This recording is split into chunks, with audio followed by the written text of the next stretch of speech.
Hello everyone, Sylvia here with Pine Kiko Goats, and in today's video I'm going to be giving you an update on the baby goats. So it has been quite the interesting kidding season so far. This year I purchased two new does to add to the herd, Savannah and Clarabelle. And the outcome of their kidding didn't quite go as expected. This year my kidding season is split into two parts because the does that I purchased were bought already confirmed bred to a super awesome buck, Pistolero double action. So I was really looking forward to the kidding, but these kids were going to be born in December, which is a little bit different timing than I normally do for my kidding season. So I'm actually still waiting for my kidding season for the rest of my does in the middle of February. But this first round of kidding season at this time in December, it has been very interesting. So kids have been born and not able to thrive and have been not able to make it. Unfortunately, it's been pretty difficult and not what was expected. So let's start at the beginning. So we were super surprised that she finally had them because we thought either her due date was wrong or it was just interesting that she did not look ready to kid at all. And we were not sure when she would have her babies. My first doe to kid was Savannah. I was super excited for her kids because last year she kidded some gorgeous twins that had super rapid gains and just did amazingly well at their previous home. So I was really hoping to get maybe a buckling and a doeling out of Savannah. I was guessing she would probably have twins again. She ended up kidding triplet bucklings for me this year, which was really exciting. They were all super pretty. Two of them even had blue eyes, but of course I was especially looking forward to how they would be performing as registered Kiko goats. So unfortunately, the next day after her kids were born, one of her bucklings started to look super weak, and he actually ended up getting really sick, and after doing everything I could, working with my goat mentor and trying to take care of this baby goat, he ended up passing away and did not make it. The next doe that kidded, Clarabelle, I was kind of expecting triplets again from her because she did kid triplets last year. And she ended up giving me triplet doelings, which I was beyond excited about because, of course, everybody wants doelings, and it balanced out those triplet bucklings pretty well too. The thing is I also planned on keeping a bunch of doelings to add into my herd this year from this kidding season.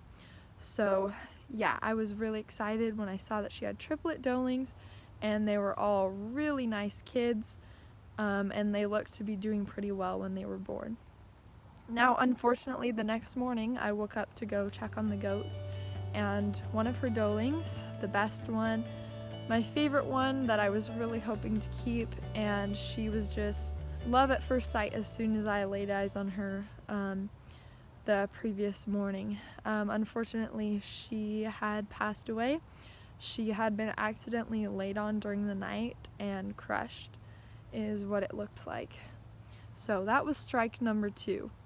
That one was especially a hard loss because it was the second one within about 10 days, and brand new baby goats, really exciting birth that I was looking forward to growing out those kids. That was a really sad thing that happened, but I kept moving forward. So shortly after that, I noticed that Clarabelle's, one of her other doelings, was pretty weak. She hadn't grown stronger or started getting around anymore after she had been born, which usually baby goats, when they're first born, they sleep a lot and they don't really move around a lot on their legs. They still kind of look a little bit crooked from being in the birth canal and everything. So I was expecting them to straighten out and start being playful little baby goats in a couple days.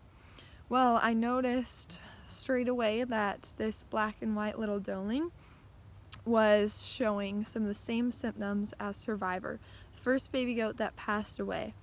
And so the first thing that I did as soon as I noticed these signs is I brought her in the house, got her warmed up, gave her the right medication, and started her on a bottle and did everything I could possibly do to try and help her out, because at this point I could not be losing any more baby goats. Now thankfully Cookie ended up making an amazing turnaround, and she miraculously survived after being almost dead when I found her, just like how Survivor was. So I was really happy that I was able to, for the most part, figure out what was going on and be able to save this little black and white doeling, Cookie. So after this miraculous save, it gave me a little more hope that this doeling is going to make it. I've got 2 bucklings that are doing well and 2 doelings, so I've got this. Even though we lost 2 out of the 6 baby goats, things should be good, and I've still got another kidding season to look forward to. Now in the meantime, Serrano, one of the bucklings born out of the first kidding, he started looking like he was not doing very well. Now he's been nursing and eating and doing perfectly fine in that way. He's been moving around, but I noticed that he's been grazing on the grass a lot, and I also started to notice that he is not gaining weight. Upon lifting him up, I noticed that he was just skin and bones, super small and not doing very well. Now his brother was doing miraculously well for the conditions that they were in that I didn't notice. Now upon further inspection, we figured out that Savannah was almost completely dry. She had hardly any milk left in her udder, and so her babies were constantly hungry and forced to graze on the grass. Now this was really, really weird. It looked like her udder had milk in it, but upon feeling it, we noticed that, yeah, she was almost dry and she wasn't really letting her babies nurse. And so luckily we were able to take care of that, and now thank goodness Savannah is back in milk, and I am actually supplementing her bucklings with a bottle so that they have enough milk. And soon I'm gonna have to try and figure out what is going on with Savannah, try to make sure she's getting plenty of feed and nutrition, and boost that milk supply, as well as helping her put more weight on. Now Cookie, the doeling that I talked about earlier, so she actually ended up getting really sick again. It looks like she may have coccidiosis or something like that, and thank goodness she is on the mend now, but that got me really worried that she did start showing some signs of being really sick, and she was scouring and not getting around and wanting to nurse as much as she had been before.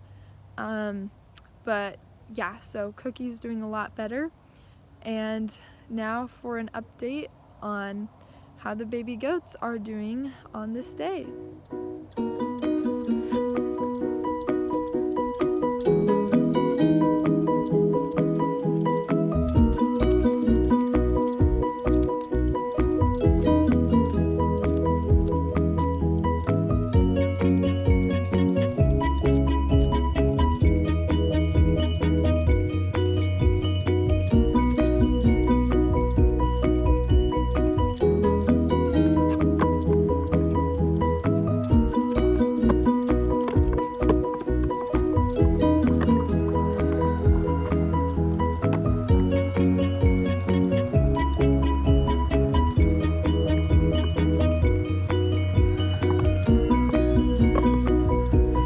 So I've got Cookie here, and I've got my milking bowl. It's Cookie's first night outside with the rest of the herd for the full night. So we've had her out there during the day, and we're just slowly adapting her to live with the rest of the goats. So that way she doesn't get too attached to us humans.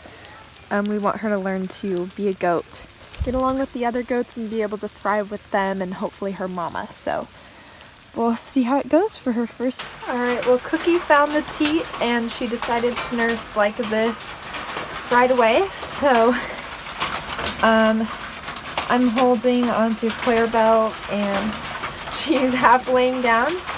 but Cookie is eager to nurse and doing well this way, so that was her preference for the night, I guess. Latch back on, girl.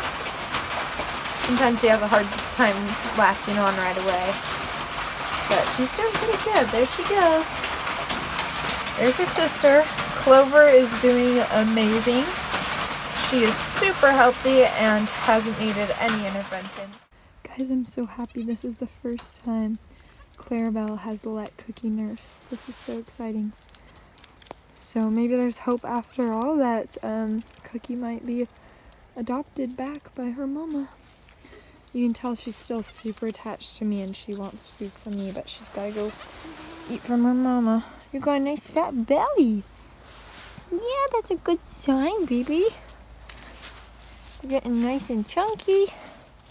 Fed so good. So here's Clarabelle and her favorite doeling, little Miss Clover. So they're pretty skittish, so I won't get too close. But Miss Clover here, she is doing absolutely amazing. She is growing wonderfully. She is the thickest little thing ever. I like to call her a little chunk nugget because she has been putting on weight gains so well. She's constantly nice and chubby, just as a baby goat should be, and nursing really well. Her mama, Clarabelle, just adores her and takes amazing care of her. So that makes me happy to see. Clover, as you've noticed, her name isn't really a fancy registered name like my other goats. She will actually not be able to be registered. No, she is the prettiest, nicest little doeling. She even has blue eyes to add that final touch. But unfortunately, she was born with an extra teat, which can just happen once in a while. Usually it's not always part of the genetics because neither of her parents had an extra teat. She was just spontaneously born with that extra thing. So Clover will not be able to be registered, although she will probably make a nice commercial doe. Here's little Miss Cookie, the friendliest baby goat you will probably ever see on the farm. So Cookie had to be pulled at about 2 or 3 days old and be nursed back to life, as well as started on a bottle. Now, after a 36-hour period of Cookie being in the house, I realized that I needed to start introducing her back to her mom and sister so that she could be so that her mom would recognize her, and after she got better, she could be put back with her mom full time. So even though I reintroduced her back fairly soon after she started feeling a little better and was able to see her mom, Clarabelle rejected her and would not take her back. It's been about a week now, and her mom still hasn't fully taken her back, although we are seeing small amounts of progress. So hopefully after a while, maybe her mom will take her back. But in the meantime, she's been a sweet little bottle baby, kind of spoiled. For her first few days, she was in the house, and everybody loved her. Now she's back outside with the herd and doing really well, although she is mostly bottle fed. Now I have been letting her nurse on her mom a few times a day as well. But we'll see if she ever gets to go back to her mom full time. For now, she's just having a great time living with the herd, and she's also on a bottle. Here's Mr. Sylvester. Now Sylvester is doing really well. Even in these circumstances, a lot like Clover, this guy is thriving, super crazy, happy little guy, and just doing really well. He's growing well, so thank goodness. I expect to see good things out of this guy, and we'll see how he continues to do. But so these two have been supplemented with the bottle a little bit because their mom doesn't produce a lot of milk, and so I've been having to figure out that situation, but just been going with the flow of that and making sure the babies have enough milk. But Serrano here, so he he's still super tiny. He's having a hard time gaining weight. And so I've been trying to figure out what's going on with him. But it's amazing that he's still up and going, nursing, eating, and everything. He is just really small and pretty skinny, and he hasn't been gaining weight well. So I'm hoping that he'll start to fill out now that I'm starting him on a bottle a couple times a day, just a few milliliters of milk to get him going and give him a little bit of an extra milk supplement. So hopefully we'll be able to start some weight gain from him and he'll be a lot healthier. But poor Serrano, he went through quite the battle of being sick also. So it's just been a pretty crazy year with the kids for this winter kidding season. So it's morning time right now and I have the bottle to go feed the babies. But last night was interesting. So I was going at a dance, and so my family who was here taking care of the goats for me noticed that Savannah was completely dry. I thought that she had been just nursing her babies most of her milk, and so she looked kind of empty, but I never really investigated that further.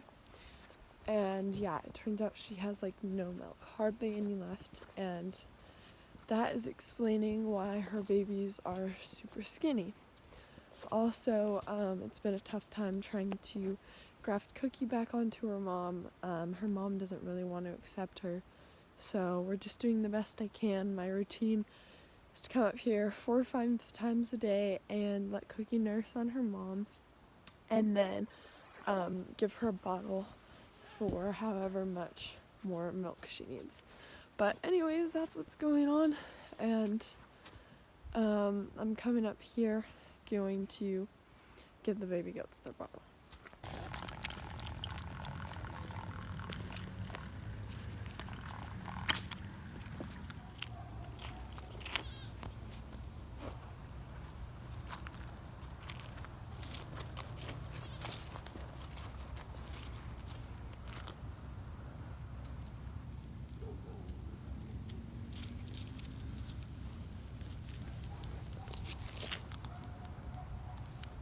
Thanks so much for watching today's video. I hope you enjoyed it, and I'm going to keep moving forward on this crazy adventure of raising baby goats and having to deal with all of these crazy things that are happening this year.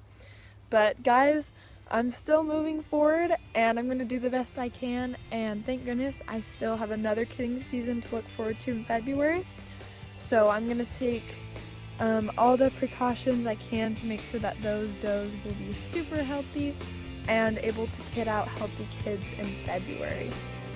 So looking forward to that, and I'm going to continue to do the very best I can, taking care of these baby goats and making sure that they can stay nice and healthy. I will see you on the next video. Don't forget to go down, click that subscribe button, hit the notification bell, and give this video a thumbs up if you liked it. Bye guys!